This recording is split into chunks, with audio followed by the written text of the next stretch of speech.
Abu Hanifah meletakkan solat witir sebagai wajib dalam mazhab Hanafi. Sedangkan kita dalam mazhab Syafi'i dia adalah sunnah muakkadah. Kerana pada zaman Imam Abu Hanifah, zaman tabi'in, dilihat tak ada orang tinggal sembahyang witir. Kita tuan-tuan witir barangkali setengah masyarakat katanya bila lah sembahyang witir, Ramadan lah kata dia. Ya. Habis Ramadan tak ada dah, tak jumpa dah ke dia tuan-tuan ni. Sedangkan witir ini adalah satu amalan dalam mazhab Syafi'i kita sunnah muakkadah setiap malam. Kalau tak mampu buat 3, buat 1 sekurang-kurangnya. Ambillah solat witir ini. Tapi dalam mazhab Hanafi siapa tinggal witir wajib qada. Sebab dalam mazhab Hanafi witir itu hukum dia wajib. Tuan-tuan, ini beza dia. Sebab zaman itu orang tak tinggal. Boleh katakan semua orang buat witir.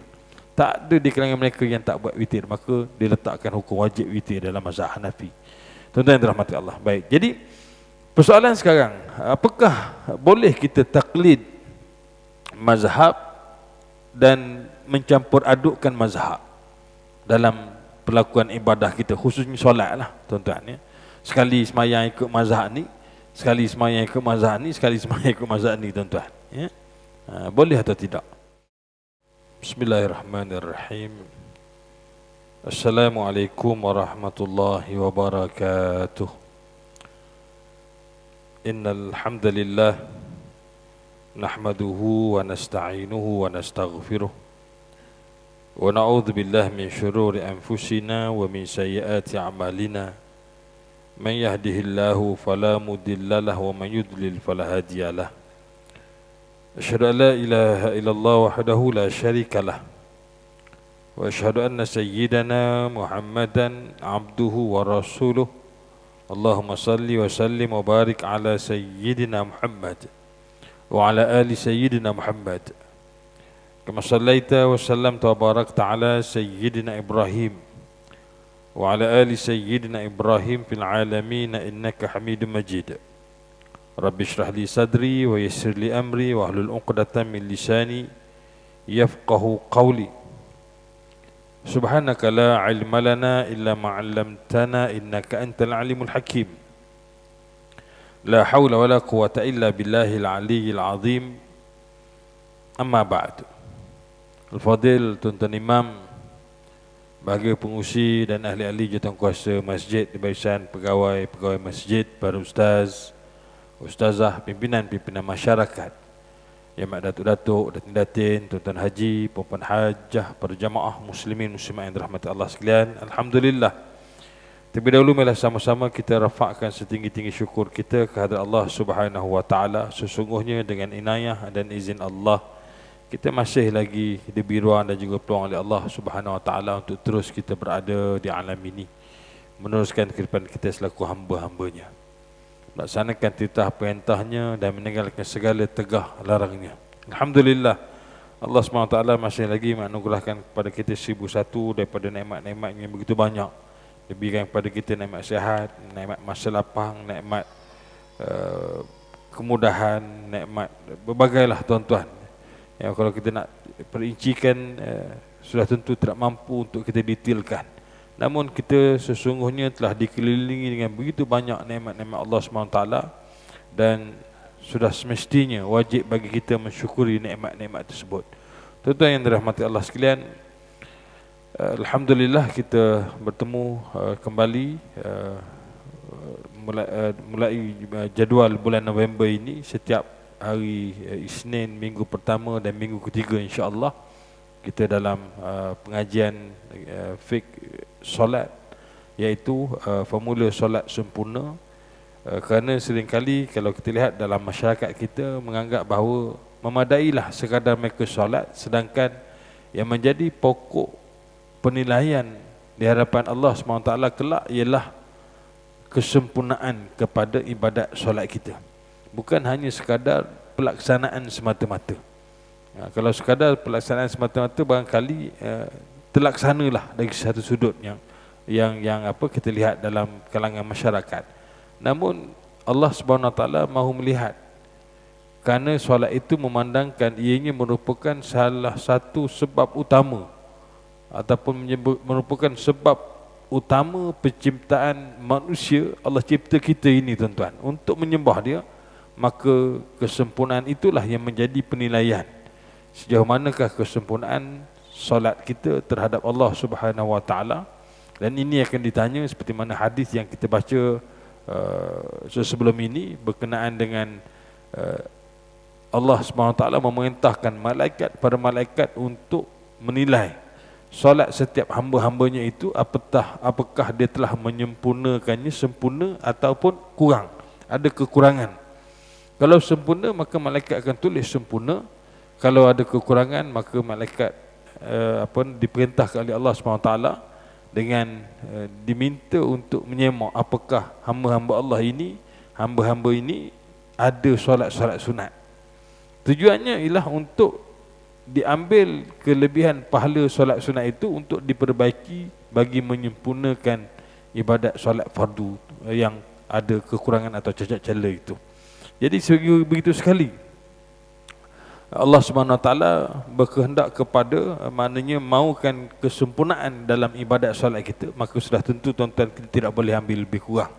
Maka kita berusahalah untuk sama-sama menyempurnakan, dalam arti kata apa, menjadikan solat kita itu terbaik sebagai salah satu, sebagai satu-satunya tuan-tuan, ataupun sebagai satu proses bagaimana kita menyembah Allah Subhanahu wa taala, sehingga Allah beritahu kepada kita dalam Al-Quran, innani anallah la ilaha illa ana fa'budni, sesungguhnya akulah Allah, tidak ada Tuhan melainkan aku, maka sembahlah aku. Wa aqimis salata lidzikri, dan dirikanlah salat tanda kalian ingatkan aku. Jadi tuan-tuan yang dirahmati Allah sekalian, maka telah diajar kepada kita oleh baginda Nabi SAW. Sekembalinya baginda SAW daripada peristiwa Mi'raj, maka diajarkan oleh Jibril alaihissalam kaifiat solat itu dari sudut masanya. Pertama, bilakah yang dikatakan subuh, yang 5 waktu yang telah difardukan itu bila? Maka diberitahu yang pertama ialah subuh, iaitu dengan waktunya sekian-sekian. Yang keduanya ialah zuhur, iaitu waktunya setelah zawal, iaitu gelincir matahari. Yang ketiga ialah asar, waktu matahari masih lagi terik tapi sudah mula meredup, tuan-tuan. Kemudian maghrib ini ialah setelah terbenamnya matahari, dan kemudian diikuti dengan isyak, mana setelah bermulanya malam dengan sempurna.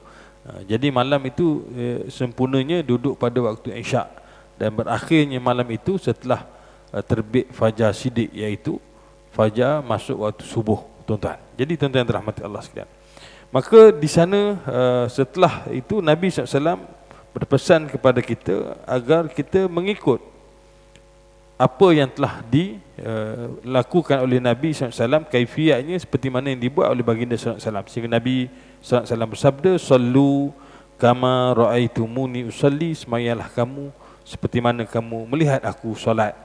Jadi hadis ini riwayat Bukhari, mana menjadi satu kewajipan kepada kita, solat itu berdasarkan apa yang telah dilakukan oleh Nabi SAW, bukan ikut dan.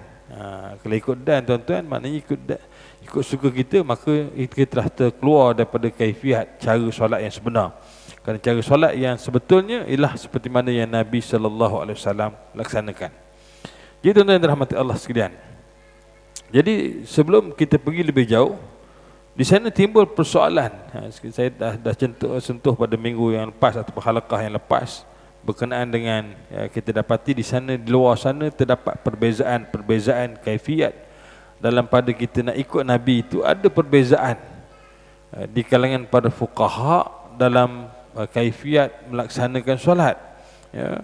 Dan perkara ini berbeza pada dasarnya di kalangan pada mazhab, terutama pada mazhab yang 4 lah, tuan-tuan, ya. Dan di sana bukan berbeza segala-galanya, tidak, tetapi di sana juga terdapat kesepakatan. Contohnya dalam perihal rukun, ya. Ada 6 yang disepakati, ada 6 rukun yang disepakati oleh keempat-empat mazhab. Maknanya keempat-empat mazhab bertemu di pada 6 rukun yang ni. Adapun yang lain itu berbeza berdasarkan masa dan juga zaman. Sebagai contohnya, di zaman Imam Abu Hanifah Kerana mazhab Hanafi ini tuan-tuan, dia mula berkembang, atau pengikut-pengikut Imam Abu Hanifah ini, atau Al-Imam Abu Hanifah Nu'man bin Thabit ini, bermulanya itu ialah pada zaman tabi'in, iaitu di zaman manusia pada ketika itu sempat, sebahagian manusia, sebahagian orang pada ketika itu sempat berjumpa dengan sahabat, beberapa orang sahabat Nabi, tapi mereka ini tidak sempat jumpa dengan Nabi sallallahu alaihi wasallam. Jadi ketulinan ibadah itu masih lagi dilihat kalau pada zaman tabi'in, maknanya dia punya ketulinan itu masih lagi kelihatan, masih pure tuan-tuan, asli, mana original sangat lagi. Sebab tengok bagaimana sahabat, kerana sahabat ni tengok Nabi sembahyang macam mana. Maka di zaman itu Imam Abu Hanifah, antaranya beza yang paling nyata dengan mazhab Syafi'i ialah apa dia tuan-tuan? Iaitu ialah dalam bab tamakninah, ya. Dalam mazhab Hanafi dia tidak meletakkan tamakninah itu sebagai rukun.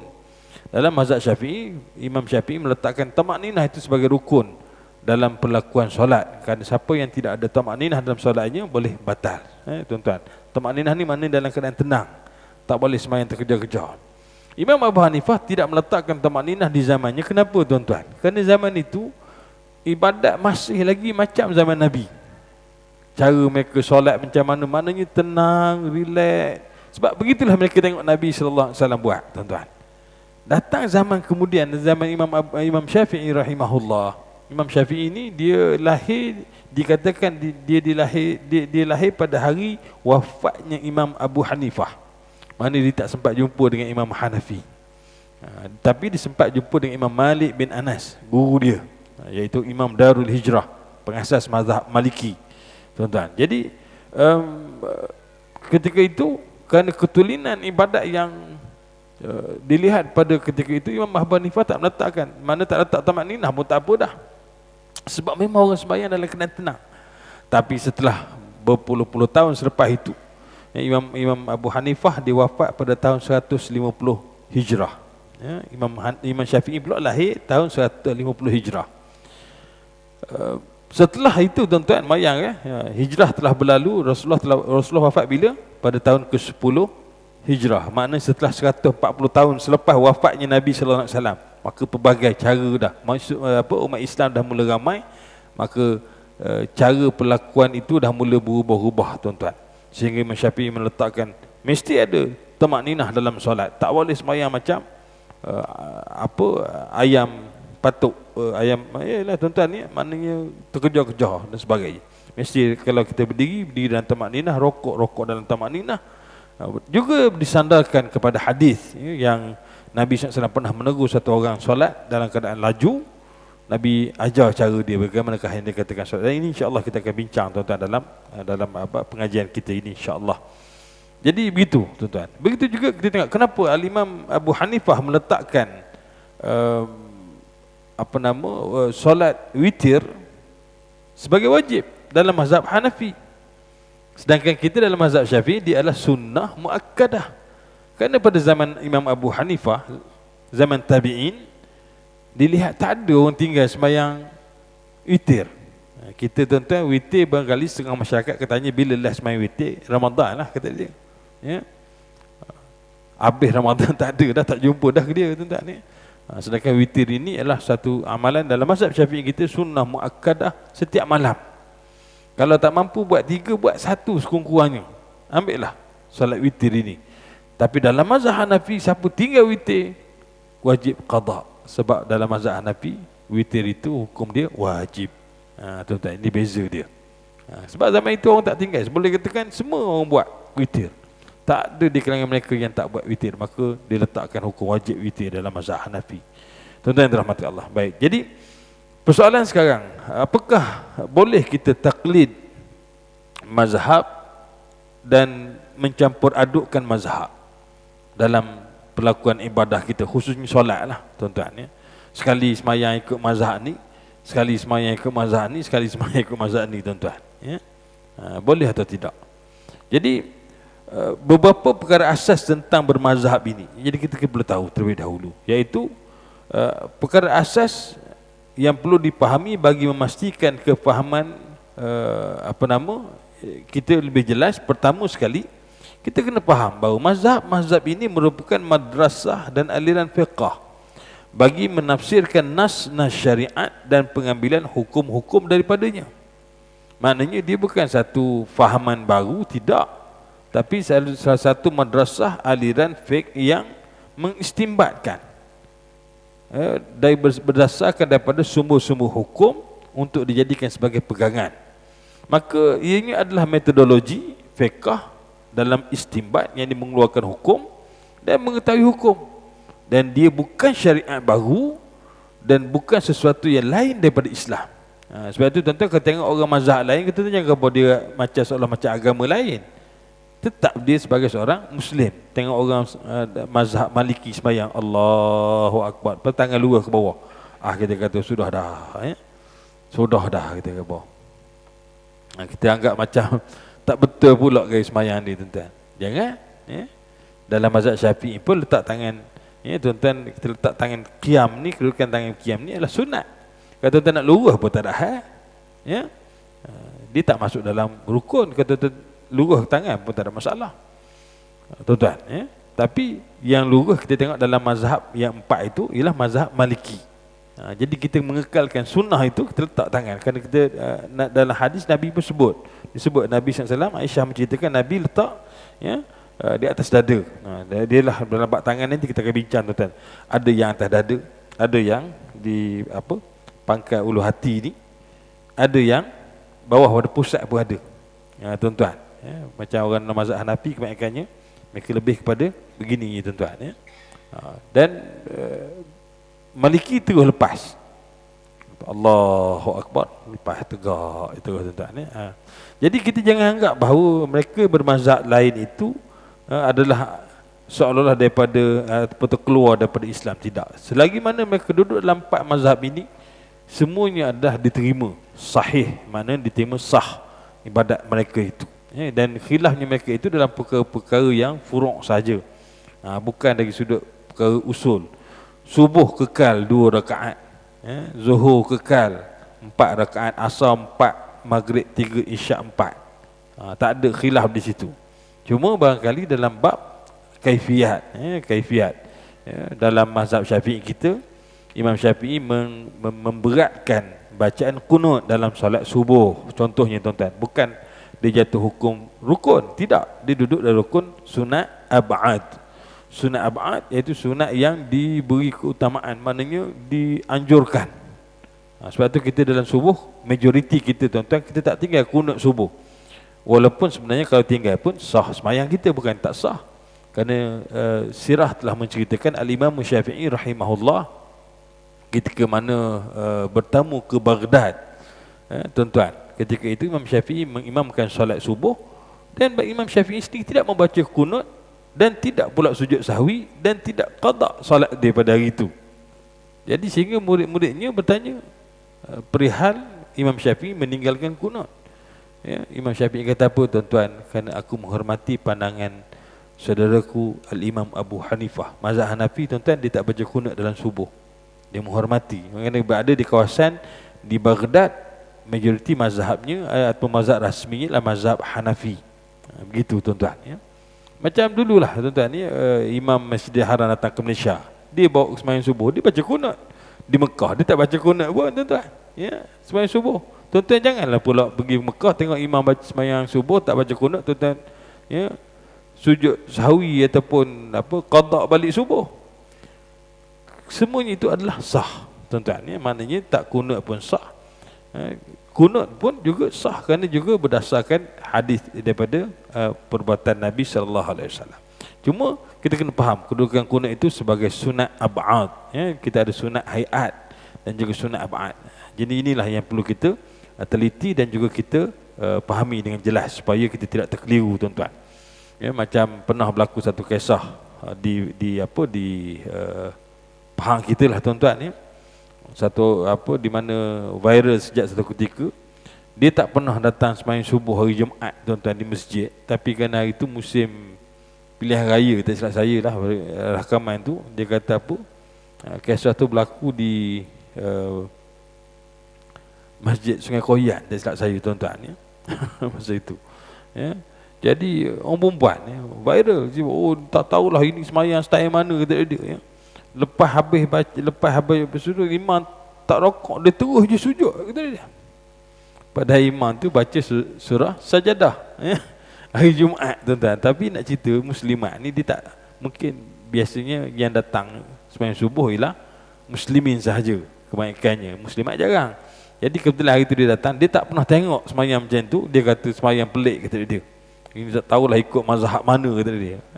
Dia bukan mazhab tuan-tuan, dia adalah dia panggil sebagai sujud tilawah atau sujud sajadah. Bila kita mana imam hari Jumaat biasanya kita baca surah sajadah. Dan begitu juga tuan-tuan, tidaklah perlu melazimi hari Jumaat baca surah sajadah panjang, supaya masyarakat awam kita tahu bahawasanya ya, hari Jumaat boleh baca, boleh tak baca. Jadi janganlah pula esok orang tanya sembahyang subuh berapa rakaat, 2 rakaat, tapi hari Jumaat 3 kata dia. Pula dah guna 3. Memanglah 3. Yang rakaat ini ialah rokok. Rokok kita dalam solat subuh kekal 2 kali rukuk. Yang kita tambah ialah sujud. Kenapa? Kita berjumpa dengan ayat sajadah. Yang tambah ialah sujud sujadah nama dia tuan-tuan. Jadi kalau kita belajar tak ada masalah ya, orang buat pun kita faham, orang tak buat pun kita faham ya, tuan-tuan.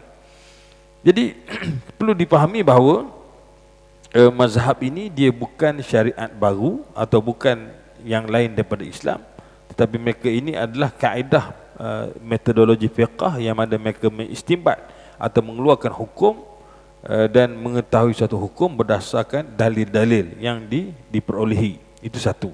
Yang kedua, ini sesungguhnya syariat Islam iaitu nas Al-Quran dan Al-Hadith dia jauh lebih besar dan lebih luas daripada mana-mana mazhab. Al-Quran dan Hadis itu paling tinggi sekali. Sebab itu Al-Imam Syafi'i rahimahullah pernah berpesan, dia kata apa, idza sahhal hadith, kalaulah kamu jumpa hadis yang lagi sahih, fahuwa madhhabi, itulah dia juga mazhab aku. Mana Imam Syafi'i sini tidak menutup bahawa ini jelah mazhab dia. Tak. Kalau jumpa hadis yang lagi sahih, itu juga mazhab, itu juga pandangan aku, kata Imam Syafi'i rahimahullah. Imam Ahmad bin Hanbal pernah berkata, la tuqalliduni, jangan kamu taklid aku secara membuta tuli, wala tuqallidu Malikan wala Syafi'i, dan jangan kamu taklid kepada Imam Malik dan juga kepada Imam Syafi'i secara membuta tuli. Khudh min haitsu akhadhu, sebaliknya ambillah daripada mana sumber yang mereka ambil. Fa inna min qillati fiqhir rajul, maka sesungguhnya tanda kurang faham agama seseorang itu, an yuqallida bidinihi rijal, dalam agamanya dia hanya sekadar taklid, ikut-ikut orang je, dia tak belajar, dia sekadar ikut. Bapa awak angkat tangan tinggi sebelah, Allahu Akbar, sebab tak imam kawan-kawan buat gitu kata dia. Dia ikut tak imam ni, dia bukan ikut mazhab, bukan ikut hadis Nabi, tak, dia pada tak imam dia angkat begitu, Allahu Akbar. Sudah gitulah, tak imam tu baru teralih jatuh motor. Jadi begitulah, dia tak boleh angkat tinggi dah, dia panggil apa, frozen shoulder sekarang ni istilahnya, bahu dia dah beku, dah jam. Allahu Akbar, dia pun Allahu Akbar, tiba tengah tak imam. Sebab tu macam ada satu kisah tuan-tuan, pernah berlaku di mana di kampung itu setiap kali nak sembahyang ya, mereka akan mengikat di surau kampung tu, dia akan ikat kucing pada tiang. Jadi perkara ini berlaku turun-temurun, sehingga setiap kali nak solat mereka akan ikat kucing itu pada tiang. Kucing itu memang duduk kat masjid. Jadi mereka ikat semua. Setiap kali kadang-kadang tak imam, mula yang buat kerja itu tak imam. Jadi kadang-kadang tak imam tak ada, ahli jemaah tolong ikatkan dah tuan-tuan. Sehinggalah masa berlalu demi masa berlalu ya, yang sebenarnya tak imam dia buat itu sebab kucing ni kan dia berbelit, dia selalu bergeser berkaki semua. Jadi yang tok imam tak cerita pada orang kampung, cuma dia terus dia buat satu perbuatan tak terang pada orang kampung. Jadi apa yang berlaku tuan-tuan, imam ni makin di mamah usia meninggal tuan-tuan ya, lama meninggal imam ini. Jadi imam muda pun ambil alih sebagai imam satu. di kampung, meneruskan tradisi yang sama, mengikat kucing pada tiang masjid. Sehinggalah satu hari kucing itu pula mati. Susah hati dah jemaah masjid, ya, apa nak dibuat, mesyuarat, bersetujulah kita kena cari kucing baru untuk diikat tiap kali sembahyang. Padahal tuan-tuan, kucing itu diikat kerana mengganggu orang solat pada asalnya. Tapi kerana imamnya tak mencerita perihal, maka disangkakan sunat mengikat kucing sebelum solat. Turun-temurun berlaku, tuan-tuan. Mati kucing, cari pula kucing lain nak ikat, sebab sebelum sembahyang ikat kucing, sebab imam dulu buat kerja gitu, kata dia. Jadi asas kita tuan-tuan, jangan ikut-ikut, tapi sebaliknya tengok apakah dasar hadisnya, apakah dasar dalilnya, apakah yang diistimbatkan dalam mazhab. Apakah kita buat begini, kenapa? Kerana ini telah diistimbatkan dalam mazhab kita begini. Itu tuan-tuan. Dan banyak yang berlaku dalam masyarakat kita dalam bab perihal solat ini, kita ikut-ikut orang je tuan-tuan. Sebab kita tidak mengaji ataupun kita tidak mempelajari secara khusus. Sedangkan ini adalah ilmu fardu ain. Maknanya wajib atas individu mesti belajar. Tak boleh elak-elak tuan-tuan. Ini fardu ain. Benda ni setiap kita kena belajar. Sembahyang ni tak boleh ikut orang, kena belajar tuan-tuan. Baru kita tahu cara bagaimana kita nak sembah Allah. Puasa fardu ain, kita mesti tahu cara puasa. Bukan hanya sekadar puasa lapar dan dahaga, tapi tak lebih daripada itu. Habis itulah seterusnya. Jadi tuan-tuan yang dirahmati Allah sekalian, syariat Islam menjadi hujah ke atas setiap mazhab, bukan mazhab yang menjadi hujah ke atas syariat Islam. Kena ingat di situ tuan-tuan. Syariat itulah yang menjadi hujah kepada setiap mazhab yang ada ini. Bukan mazhab itu pula jadi hujah kepada syariat Islam. Mana yang lagi besar ialah syariat. Bukannya mazhab itu. Mazhab ini ada aliran untuk mengaplikasikan syariat itu. Cara macam mana kita nak melaksanakan syariat. Bagaimanakah dikatakan puasa, bagaimana dikatakan solat dan seumpamanya. Kemudian sesungguhnya asas yang mengharuskan mengikut mazhab-mazhab ini adalah kerana diyakini bahawa ia telah berjaya memperkenalkan kepada pengikutnya hukum-hukum syariat berdasarkan Al-Quran dan juga As-Sunnah. Setelah diistimbatkan, Imam Syafi'i kata dihimpunkan begini hadis dan juga Al-Quran dan juga hadis begini, maka pandangannya ialah begini. Maka dia berjaya telah menghimpunkan perkara-perkara ini sehingga untuk mengikut kaedah, kita ikut kaedah Syafi'i. Bagaimanakah yang dikatakan solat mengikut mazhab Al-Imam Syafi'i rahimahullah, tuan-tuan. Jadi begitu. Oleh yang demikian, apabila ternyata bahawa mazhab tertentu tersilap dalam sesuatu atau tersalah dalam satu masalah, dan yang betulnya berada dalam satu pihak yang lain, dengan jelas, maka perlulah orang yang mengikut mazhab itu berpaling kepada mazhab yang dalam masalah ini, kepada mazhab yang lebih tepat. Itu dasarnya tuan-tuan. Tapi secara dasarnya empat mazhab ini telah disepakati tuan-tuan, dengan apa, keutuhan dan juga kekuatan pendalilan masing-masing. Tuan-tuan, saya sebut empat saja. Sebenarnya tuan-tuan, kalau tuan-tuan dalam peringkat pengajian, fiqh ni biasanya kita akan belajar 10 mazhab. Termasuklah mazhab Daud Az-Zahiri, termasuklah juga mazhab Syiah Zaidiyah, termasuk juga mazhab Syiah Imamiyah. Kita juga ambil pandangan kira apa yang dipandang dalam mazhab mereka, tapi kita tak ikutlah, tapi kita belajar pendalilan begitu tuan-tuan. Maknanya bukan setakat empat mazhab. Yang empat mazhab ni yang tak ada yang disepakati, yang tak ada dipertikaikanlah istilahnya tuan-tuan. Tapi hak lain itu masih lagi dipertikaikan, dan sebagainya. Jadi sampai 10 mazhab. Jadi kita tengok dalam 4 ini selesai. Sama juga dalam bab muamalat tuan-tuan. Kita dalam mazhab Syafi'i banyak perkara-perkara Imam Syafi'i mengatakan, contohnya dalam bab jual beli. Tuan-tuan beli air pakai mesin vending machine tuan-tuan, ataupun apa lagi yang air petapis tu, masuk letak tong tu, masuk duit tu kan. Ikut dalam mazhab Syafi'i, jual beli itu tidak sah sebab dia tidak ada ijab qabul. Berdasarnya ijab qabul inilah saya jual, saya beli, tuan-tuan.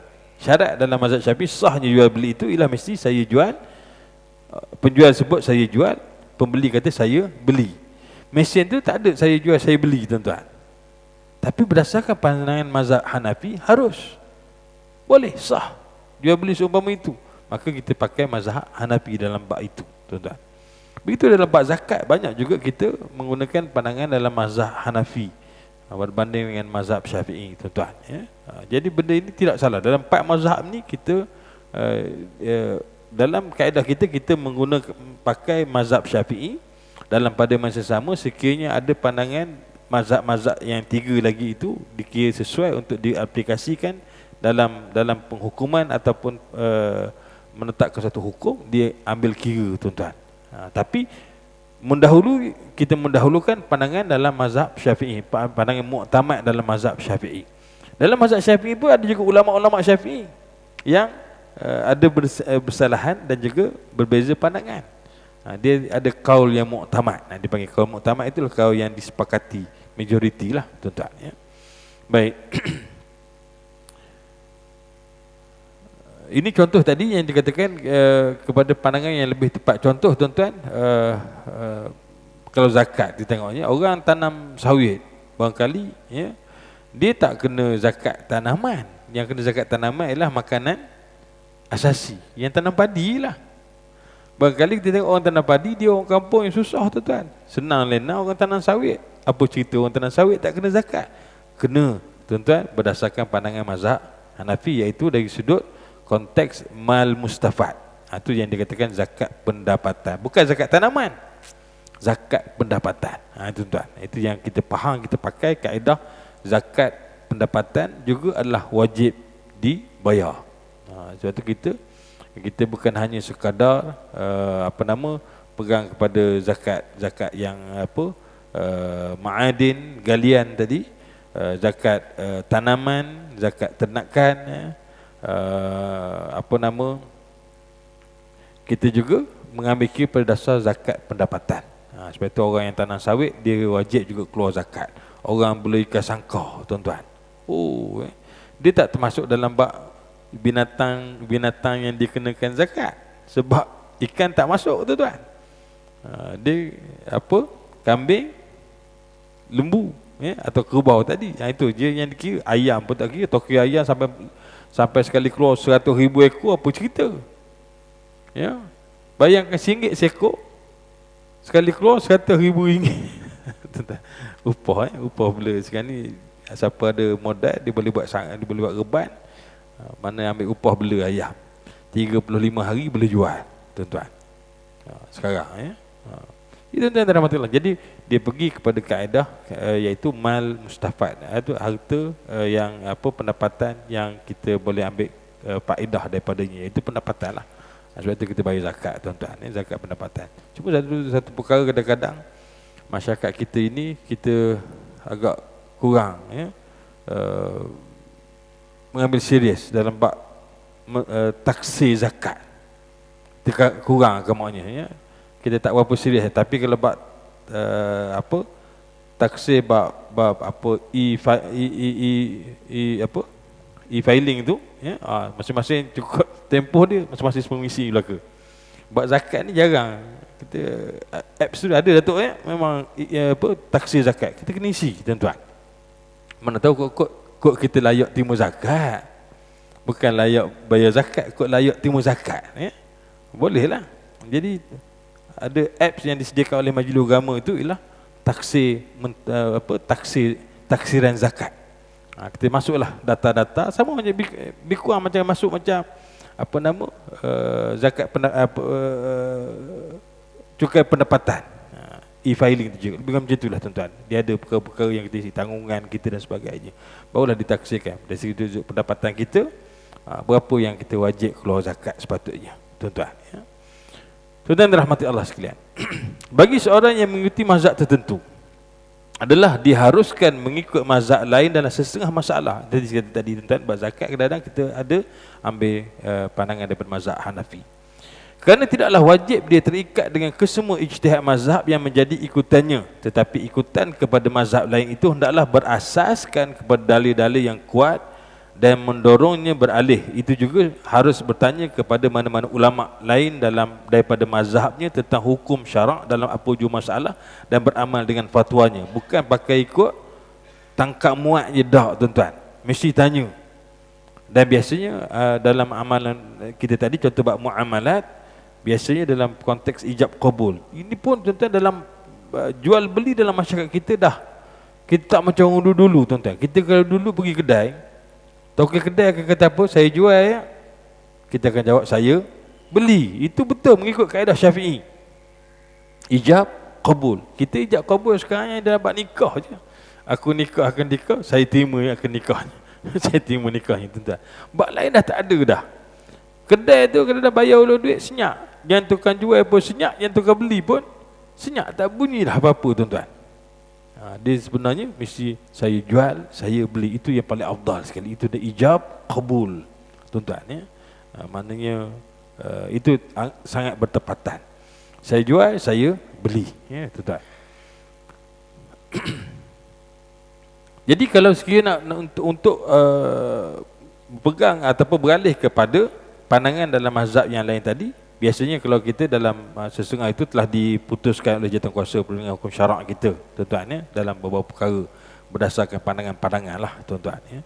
Tapi sebenarnya kalau dicari kembali, di sana terdapat aqwal, pandangan-pandangan yang dalam mazhab itu sendiri. Kerana dalam mazhab Syafi'i sendiri terdapat tokoh-tokoh ramai. Termasuklah bagaimana pandangan Al-Imam Nawawi rahimahullah. Walaupun Imam Nawawi ni dia bukan murid Imam Syafi'i dan dia jauh, zaman dia tak sama dengan zaman Imam Syafi'i. Tapi kerana ketokohan Al-Imam Nawawi rahimahullah, ya, Imam Nawawi ni pandangan dia juga dianggap sebagai pandangan rasmi dalam mazhab Syafi'i. Sebab itu Imam Nawawi antara tokoh mazhab, dipanggil sebagai imam-imam mazhab lah. Maknanya dia itu dianggap sebagai mujtahid mazhab. Maknanya dalam mazhab Syafi'i, apa ijtihad dia itu diterima pakai. Walaupun dia jarak dengan Imam Syafi'i, dia tak sezaman, dia tak pernah jumpa Imam Syafi'i, tapi kerana dia merupakan tokoh yang muktabar dalam mazhab Syafi'i, pandangan dia juga dianggap sebagai pandangan rasmi dalam mazhab Syafi'i. Begitu, tuan-tuan. Kerana zaman Imam Syafi'i lahir 150 Hijrah, tuan-tuan. Selepas Nabi Hijrah, 150 tahun selepas Nabi Hijrah, Imam Syafi'i lahir, ya. Imam Ahmad bin Hanbal lahir 164 tahun selepas Nabi Hijrah. Tahun 164 Hijrah. Imam Ahmad ni dimuda daripada Imam Syafi'i dalam sekitar 14 tahun. Namun begitu, kedua-duanya ya, alim yang saling hormat menghormati. Saya dah cerita, tuan-tuan ya, pada halaqah yang lepas, bagaimana Imam Ahmad bin Hanbal senantiasa memuji Al-Imam Syafi'i rahimahullah kerana kealiman dia, keilmuan yang dia ada. Dan dia merupakan pelopor Imam Syafi'i dalam bab usul fiqh, bagaimana kaedah untuk mendapat istinbat. Ya, Imam Ahmad bin Hanbal dia lebih kepada asalnya dulu, dia lebih kepada hadis, dia lebih suka menghimpun, menulis hadis-hadis. Sebab itu dia dikatakan tak kurang daripada 700,000 hadis dihafaz oleh Al-Imam Ahmad bin Hanbal rahimahullah. Jadi Imam Syafi'i banyak ambil hadis daripada ataupun belajar hadis daripada Imam Ahmad bin Hanbal. Imam Ahmad bin Hanbal banyak belajar istinbat ataupun usul fiqh daripada Al-Imam Syafi'i rahimahullah. Saling hormat menghormati. Yang keenam, tuan-tuan, sebagai seorang muqallid, iaitu pengikut mazhab, hendaklah dirinya bersih daripada sifat ta'assub kepada mazhabnya secara melulu. Kerana mazhab-mazhab fiqh bukan sebagai pemecah belah Islam dan bukan sebagai agama yang menasahkan syariat Islam. Mazhab dia kekal mazhab, dia bukan agama baru, tuan-tuan. Dia bukan pemecah belah, ya. Bahkan ianya hanya merupakan aliran-aliran dalam menafsirkan syariat dan fahamannya. Ia juga sebagai metodologi dalam penyelidikan, kajian dan kefahaman. Di samping sebagai cara ilmiah dalam mengistimbat hukum, kesemuanya bertujuan untuk mengenali hukum-hukum. Dengan itu maka dapatlah diguna pakai bahawa inilah dihukumnya begini, begini dan begini, tuan-tuan. Sebab itu ingat, aliran mazhab ini, seorang muqallid atau seorang pengikut mana-mana mazhab, dia mesti bebas daripada sifat ta'assub. Dan ini pernah berlaku, tuan-tuan, di zaman kegilmangan mazhab-mazhab pada satu ketika dahulu, sehingga dikatakan Al-Imam Syafi'i sendiri Ya, selain daripada dia katakan dia mati disebabkan oleh penyakit bawasir, ada riwayat lain mengatakan Imam Syafi'i mati kesan daripada dia dipukul oleh pentaksub mazhab Maliki. Sedangkan Imam Malik itu ialah tok guru Imam Syafi'i sendiri, tapi pentaksub kepada mazhab Maliki yang tak berpuas hati dengan Imam Syafi'i telah memukul Imam Syafi'i ketika balik daripada pengajian dia ataupun perkuliahan dia, mana balik berceramah lah, bahasa mudah tuan-tuan. Itu kesan daripada itu menyebabkan akhirnya Imam Syafi'i meninggal dunia di Mesir, tuan-tuan. Ketika Imam Syafi'i dia lama di Baghdad, ya. Dia lepas dia daripada Gaza, Palestin, lahirnya di situ. Kemudian dia berhijrah, ya, ke Mekah berguru dengan beberapa tokoh. Kemudian di Madinah berguru dengan Imam Malik bin Anas. Ya, kemudian dia pergi ke Baghdad pula, duduk di Iraq, ya, berguru dengan beberapa orang, antaranya anak murid Imam Abu Hanifah, Imam Hanafi. Kemudian di Baghdad juga dia bertemu dengan Imam Ahmad bin Hanbal. Kemudian Imam Syafi'i berhijrah ke Mesir. Di sana dia kembangkan mazhab dia. Di sana ada qaul qadim dan juga qaul jadid dia, tuan-tuan. Sebab itu Imam Syafi'i makamnya di Mesir, tuan-tuan, ya. Sampai di Mesir dia ada juga seorang lagi guru nama Imam Waqi'. Ya, ini yang Imam Syafi'i nak ceritakan betapa cinta ilmu itu tak putus. Dan dia katakan Imam Syafi'i wafat pada usia sekitar 50-an, tuan-tuan, ya, 50 tahun kata silap saya, wafat pada umur 50 tahun, begitulah. Tapi tak apalah, tuan-tuan, insya-Allah sebelum itu kita akan mungkin boleh bincang atau perkenalan terhadap imam-imam, tokoh-tokoh imam mazhab ini supaya kita dapat lebih jelas, tuan-tuan. Jadi insya-Allah, tuan-tuan yang dirahmati Allah sekalian, pada halaqah yang akan datang kita tengok lagi tentang isu berkaitan dengan talfiq ataupun taklid dalam mazhab, sebelum kita pergi kepada uraian yang lebih mendalam berkenaan asas-asas berkaitan dengan solat dan juga rukun-rukun yang perbezaan yang terdapat dalam mazhab yang 4 ini, ya, sehingga kita lebih jelas supaya kita dapat lihat dan kita beribadah dalam keadaan berlapang dada, insya-Allah. Jadi setakat itu saja, tuan-tuan, mohon ampun, mohon maaf. Sehingga jumpa lagi insya-Allah pada minggu ketiga, jika tidak ada aral kita jumpa lagi hari Isnin minggu ketiga. Yang baik pada Allah SWT, yang kurang ta'im kelemahan saya sendiri, mohon ampun, mohon maaf. Aqulu qawli hadza astaghfirullahalazim li wa lakum. Assalamualaikum warahmatullahi wabarakatuh. Wallahu a'lam.